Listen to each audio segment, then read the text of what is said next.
이번 시간은 2강 시간으로 텍스트 기능 익히기 두 번째 시간을 가져보겠습니다. 자, 텍스트 윤곽선 만들기 타입 크리에이트 아웃라인 메뉴를 클릭해서 텍스트를 객체로 만들어 줄 수가 있습니다. 자, 윤곽선 만들기 기능을 적용하게 되면 텍스트로 다시 변경할 수는 없습니다. 자, 관련된 내용을 활용하기 위해서 저희가 간단한 문서를 만들었다는 가정을 한번 해볼게요. 자, 그 다음에 텍스트 도구를 활용해서, 글자 도구를 활용해서 간단한 영역을 그려줬고요. 여기에 저희가 디자인이란 글자를 좀 작성해 보겠습니다. 자, 작성한 다음에 이제 글자에 대한 그 크기를 굉장히 크게 좀 지정했다고 할게요. 자, 이 글자에 대한 내용들은 실제로 저희가 패스라고 볼 수는 없고요. 그려진 도형들을 이제 편집이나 이런 것들이 가능한 그런 내용이 되겠습니다. 자, 하지만 저희가 이제 필요에 따라서는 이런 것들이 디자인적인 쉐이프가 필요할 때도 있겠죠. 자, 예를 들어서 이제 여기 안에다가 글자를 텍스트를 그려준다든지 그런 기법들이 필요하기도 합니다. 그래서 자, 해당 폰트에 대한 내용들을 볼드하게 지정했다고 하고요. 글자 크기를 더 크게 한번 지정해 볼게요. 자, 120포인트라고 지정했다고 하고요. 해당 폰트를 이제 일반적인 글자에 대한 영역이 아닌 텍스트 윤곽선으로서 제작을 한번 해보겠습니다.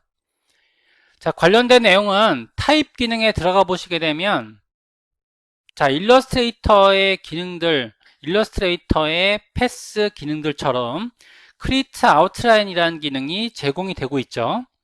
자, 클릭을 하게 되면 일반적인 지금 패스 형식이 만들어졌고요. 자, 이 도형들은 이제는 더 이상 텍스트가 아닌 것이 되고 말죠. 그래서 이제 해당 내용을 텍스트를 이제 이거는 이제 블럭 지정이 돼 있을 뿐이고 해당 내용들은 이제 실제로는 이것과 상관없는 바로 패스가 되겠습니다. 그래서 여기서 보게 되면 자, 아래쪽에 이 영역들을 분리하게 되면 실제로 어떤 디자인적인 그라디언트를 지정할 수도 있고요. 그 다음에 여기 안에서도 또 글자를 쓸 수 있는 그런 기능들도 지원이 되고 있습니다. 예를 들어서 제가 여기에다가 재밌는 효과를 한번 만들어 볼게요.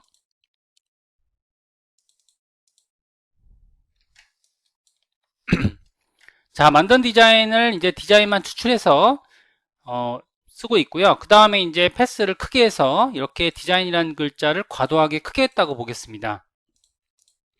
자, 이렇게 한 다음에 이 영역 안에다가 글자를 쓸 수 있다는 거죠. 그래서 이전에 준비했던 텍스트 영역들이 있었죠. 자, 텍스트 영역에 따른 내용들을 쓰기 위해서 저희가 간단하게 타이틀 글꼴만 지정을 했고요. 그 다음에 T자 영역으로 해당 내용을 자, 일반적인 T자 영역을 보게 되면 타입 툴로는 이제 블럭 타입 툴 영역을 지정할 수 있겠죠. 그래서 해당 내용을 T자 영역으로 지정한 다음에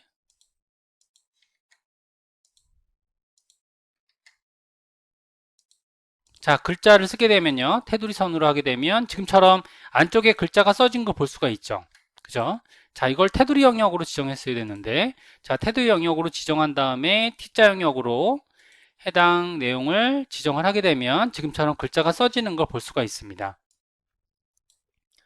자, 사실상은 이제 단독의 글자를 써야 되기 때문에 자, 근데 이제 이 내용들은 저희가 일종의 타이포그래피라고 보시면 되시기 때문에 글자를 작게 쓴 거죠. 자, 지정해 놓고요. 그 다음에 이 폰트에 따른 내용들, 속성들을 여기다가 부어줄 수도 있을 겁니다. 자, 이렇게 하게 되면 글자가 이제 붙여넣기가 되죠. 자, 전체 내용들을 조금 붙여넣기 할게요. 물론 이제 다 채워지진 않겠지만 자, 이런 디자인적인 성향을 갖고 있는 거죠. 그죠? 그래서 이렇게 글자에 따른 내용들을 붙여넣기 할 때, 자, 그 다음에 이제 여기에 따른 내용들을 제가 테두리 선을 없애게 되면 그러면 효과가 날 겁니다. 그죠? 이런 그래픽적인 효과도 만들 수가 있는데, 자, D자만 가지고 한번 만들어 볼게요. 자, D자만 가지고 만들어 보면, 자, 블럭 지정을 이렇게 했고요. 해당 내용은 제가 굉장히 큰 글자로 만들었다고 하겠습니다. 자, 그 다음에 글꼴에 따른 내용도 볼드한 서체로 바꿔주게 됐고요. 자, D자에 대한 내용들을 여기서 이제 모양체를 만든 거죠. 자, 그 다음에 타입에서 보게 되면 크리에이트 아웃라인이라는 기능이 있죠. 이걸 지원해서 일반적인 지금 쉐이프 도형으로 만들어 준 거고요. 자, 그 다음에 이제 텍스트를 채워넣기 위해서 해당 내용에 따른 이런 테두리 선으로 지정하고요. 자, 그 다음에 일정 텍스트를 제가 갖고 왔습니다. 자, T자 툴로 자, 예전에 CS6에서는 이제 툴에 따른 구분들이 있었는데 현재 툴에서는 이제 타입 툴과 타입 언어 패스 툴로 두 개로 나뉘어져 있죠. 자, 일단 약간 이런 것들은 변환 요소긴 합니다. 해서 글자를 쓰게 되면 지금처럼 글자가 써지게 될 거고요. 글자를 다 채우니까 이게 조금 넘치네요.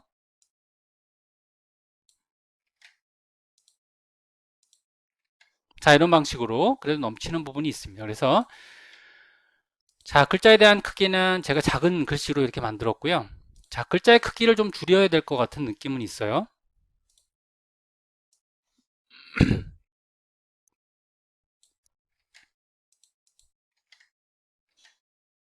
자, 이렇게 하게 되면 자, 이렇게 예쁘게 채워지게 되죠. 그죠? 자, 이런 어떻게 보면 모양체 느낌을 내줄 때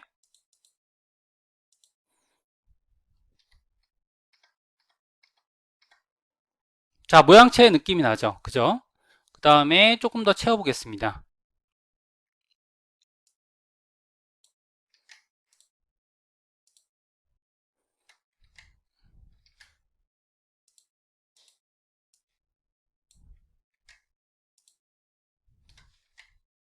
뭐 이렇게 약간 넘치는 듯한 느낌은 있는데요.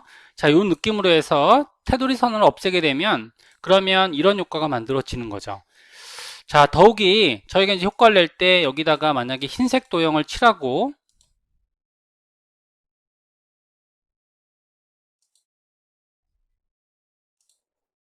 자, 그 다음에 이제 아래쪽에다가 검은색 도형을 준비한다라고 하게 되면 더 효과적으로 보일 수가 있을 겁니다.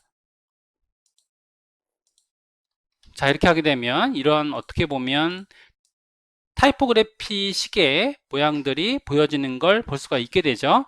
자, 이런 기능들을 지원할 때 쓰는 기능이 크리에이트 아웃라인 기능이 되겠습니다. 다시 원고로 돌아가서 저희가 이제 진행을 한번 해볼게요. 자, 그 다음에 저희가 알아볼 기능들은 자, 스토리 패널에 대한 기능들을 익히는 시간인데요. 자, 스토리 패널은 원래 다국적 옵션에 따른 그런 기능들이 되겠고요. 자, 스토리 패널은 저희가 윈도우에 보게 되면 타입 앤 테이블 기능에 스토리라는 기능이 있습니다. 자, 스토리라는 기능을 눌러보시게 되면 자, 여기 여러 가지 옵션들이 다국어 옵션으로는 뜨고 있는데 저희가 이제 지금 현재 버전이 영문판 버전이기 때문에 기능상으로는 지금처럼 시각적 여백 정렬이라는 기능밖에 없습니다. 그래서 자, 프레임과 텍스트 시작, 끝 사이에 여백을 지정할 때 쓰는 기능이 바로 이런 기능이고요. 일반적으로 텍스트를 하나 준비하게 되면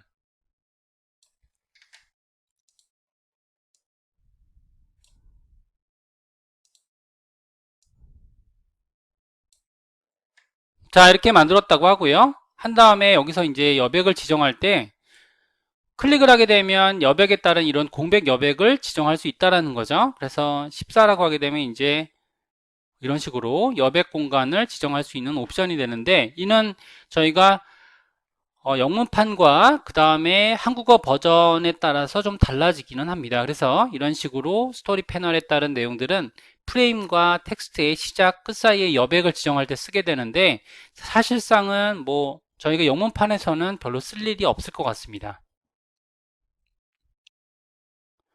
자, 그 다음에 이제 탭 패널에 대한 내용들을 저희가 이제 공부를 한번 해볼게요.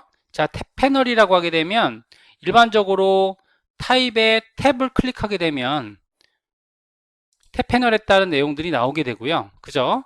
자, 일반적인 탭이 지정된 그런 텍스트 요건을 저희가 사용할 필요가 있을 것 같아요. 자, 그래서 다음 예제에서 저희가 준비할 텐데 자, 탭 패널을 이렇게 준비하게 되면 그러면 탭이 지금 지정된 부분들을 볼 수가 있죠. 그래서 해당 텍스트를 좀 지정한 다음에 자, 이렇게 탭으로 지정된 문서가 필요하게 되고요. 자, 그 다음에 이 영역을 지정한 후에 탭을 클릭하게 되면 여기에 따른 탭 지정이 완성이 되고 있죠. 그래서 탭 지정을 보셨을 때 지금처럼 탭이 일률적으로 조정되는 걸 볼 수가 있고요. 보통 클릭된 지점을 지금처럼 이렇게 한눈에 조정하기가 되게 편합니다. 그래서 자, 보게 되면 왼쪽 탭이 있고요. 그 다음에 오른쪽 탭이 있죠. 그죠? 이 탭에 따른 내용들은 지정하기 나름이고요. 보통 이제 사용하고자 하는 내용들을 지정했을 때 지금처럼 여러 개로 지정이 가능합니다. 자, 이렇게 밖으로 빼게 되면 사라지게 되고요. 그 다음에 첫 점에 대한 들여쓰기도 만들어지게 되죠. 그죠? 그 다음에 여기에 따른 보통 이제 일반적으로 두 번째 탭을 지정하는 게 일반적인 방법이 되고요. 수치도 정확하게 입력할 수가 있게 됩니다. 자, 이런 방식으로 저희가 해당 내용들을 지정할 수가 있게 되고요. 자, 옵션들을 한번 보게 되면 다음과 같습니다. 자, 보게 되면 이 내용은 바로 왼쪽 탭에 되고요. 왼쪽 탭에 대한 내용들, 왼쪽 균등 배치 탭이라고 하고요. 자, 두 번째 내용은 가운데 배치. 자, 해당하는 블럭에 따른 가운데 배치 영역이 되고요. 이건 오른쪽 배치. 자, 그 다음에 자, 소수점에 대한 정렬 탭이 있는데 이건 소수점이 있을 때 정렬 탭이 만들어지게 된다는 거고요. 자, 그 다음에 X의 위치는 위치될 기준에 따른 그런 방향이 되겠습니다. 그래서 지금처럼 42로 저는 위치를 만들어 놨고요. 자, 그 다음에 이제 오른쪽에 리더라는 부분이 있죠. 리더라는 부분은 채울 문자가 되겠는데 채울 문자는 탭이 적용되어질 탭 구간에 들어갈 특수 문자를 입력할 수가 있습니다. 예를 들어서 지금처럼 헥사라는 글자를 한번 이렇게 써볼게요. 지정하게 되면 이 안에 떡에다가 지금처럼 헥사 뭐 이렇게 해서 붙게 되는 거죠. 간격을 제가 100으로 지정하게 되면 이 안에 들어가 있는 글자들을 헥사라는 글자로 채우고 있는 거죠. 보통 이제 이렇게 기호를 가지고 이렇게 적용하게 됩니다. 그럼 점점점 이런 식으로 해당하는 내용들에 따른 이런 구분선이 만들어지게 되는 게 바로 리더라는 부분이 이렇게 있고요. 이 부분들은 채울 문자들, 공간을 채울 문자들을 지정할 수 있다는 거죠. 자, 그 다음에 저희가 이제 텍스트 영역에 따른 텍스트 프레임 옵션이라는 것이 있습니다. 단을 나누거나 이런 기능들을 지원할 때 텍스트 프레임 옵션이라는 기능들이 지원될 수가 있고요. 간단하게 한번 보는 걸로 할게요. 자, 기존의 텍스트를 제거하고요. 텍스트 프레임 옵션 대화 상자를 좀 보겠습니다. 자, 예제를 구현할 때 저희가 큰 텍스트 프레임을 만드는 걸로 할게요. 전체 영역을 감싸는 텍스트 프레임을 만들었다고 하고요. 자, 그 다음에 이제 미리 준비한 텍스트 영역을 저희가 복붙하겠습니다. 자, 해당 내용을 복붙을 했고요.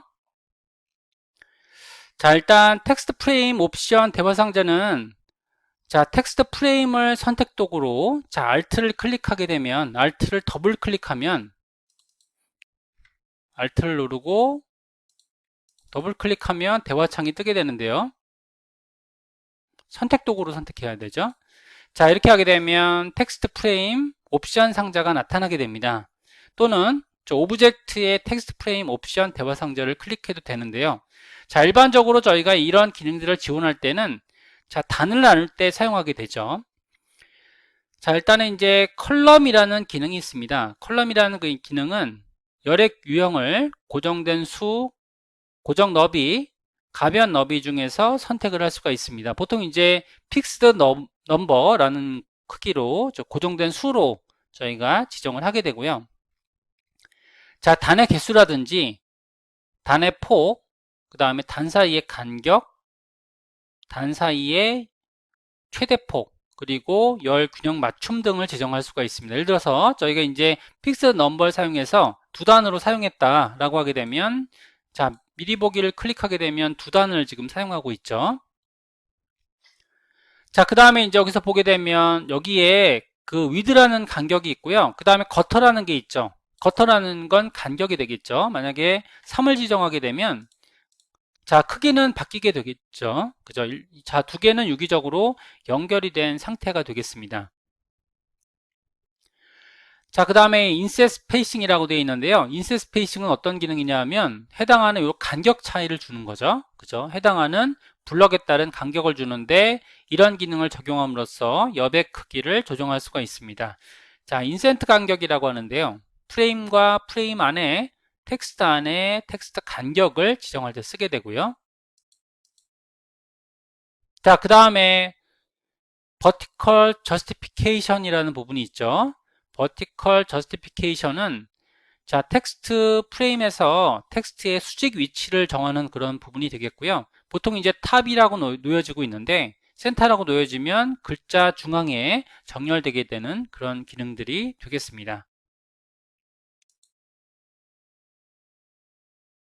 자, 그러면 활용 예제를 만들어 보겠습니다. 자, 일단 이제 기본적인 문서 타입을 한번 만들어 볼게요. 자, create new를 가지고 새로운 문서를 만드시는데 일단 이제 여백 크기는 20으로 지정하고요. 그 다음에 breathe 돌연 크기는 지정하지 않고 만들어 줬습니다. 자, 해당 크기에 따른 텍스트 영역을 전체로 지정하고 사용을 하고 있고요. 자, 지금처럼 전체 영역으로 텍스트 영역을 준비했습니다. 자, 준비된 텍스트를 복사해서 붙여넣기 했는데요. 관련된 내용은 아까 전에 보셨듯이 저희가 자, 예제에서 사용된 텍스트라는 부분이 있죠. 여기서 해당하는 강좌 내용인 lecture 2_1.indd 명명된 내용을 붙여넣기 하시면 될 것 같습니다. 자, 텍스트 스타일은 다음과 같이 지정하시고요. 자, 11포인트로 지정하시면 될 것 같아요. 전체 크기는 11포인트로 지정을 시킨 거죠.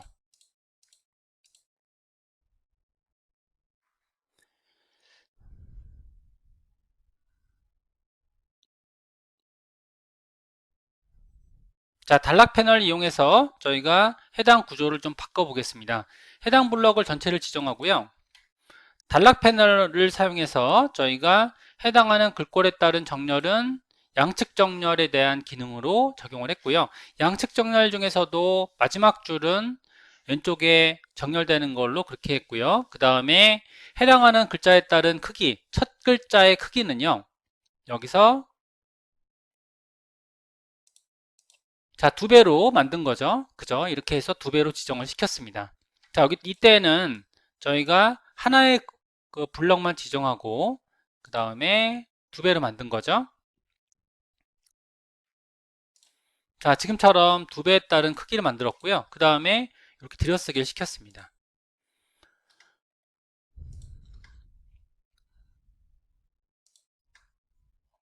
자, 여기서도 마찬가지로 전체 단락을 지정하고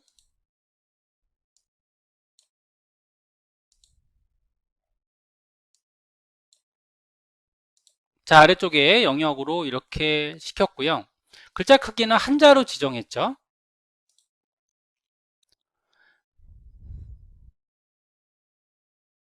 자, 이쪽에 있는 내용들은 그냥 이렇게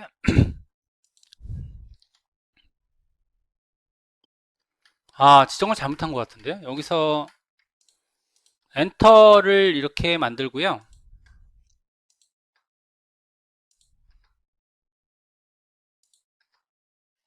자, 그 다음에 이제 아래쪽에 있는 패러그래프에서 글자의 크기를 늘린 것 같습니다. 마찬가지로 같은 방법으로 저희가 글자에 따른 첫 자의 높이를 이렇게 2배로 만들어 볼게요. 자, 여기서도 마찬가지죠. 여기서는 지금 첫 번째 패러그래프를 지정하고 자, 이렇게 돼서 지금 첫 자에 대한 크기들을 좀 조절을 한 거고요.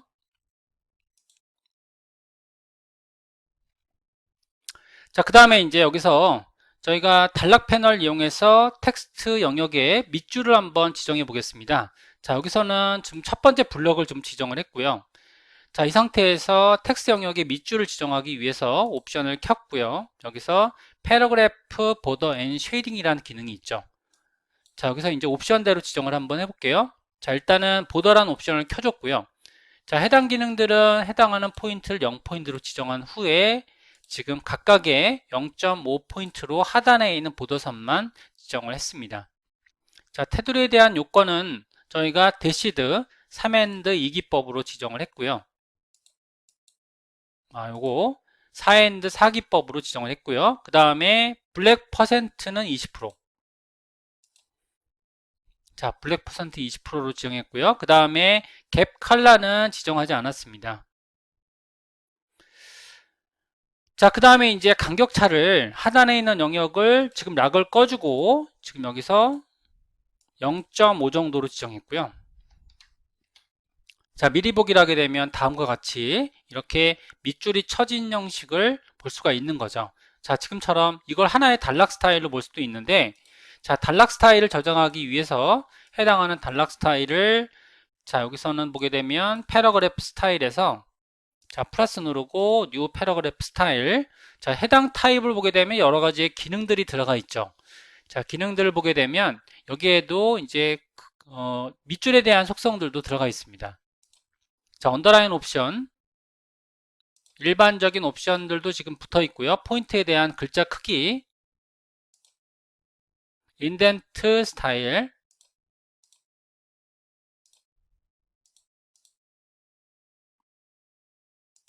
자, 보도 옵션에 들어가 있죠. 패러그래프 보도 옵션에 지금의 기능들이 들어가 있습니다. 자, 꽤 복잡해 보이죠? 여기에서 지금 타이틀이라는 이름으로 타이틀 스타일이라고 할게요. 자, 타이틀 스타일이라는 이름으로 지정을 했고요. 저희가 이렇게 타이틀 스타일을 지정하는 이유는 클릭을 하게 되면 기존의 공통적인 스타일들을 매겨줄 수가 있다는 거죠. 그죠? 그러니까 이렇게 타이틀 스타일에 대한 공통적인 스타일들을 타이틀 스타일이라는 패러그래프 스타일을 통해서 일관성 있게 지정할 수 있다는 거죠.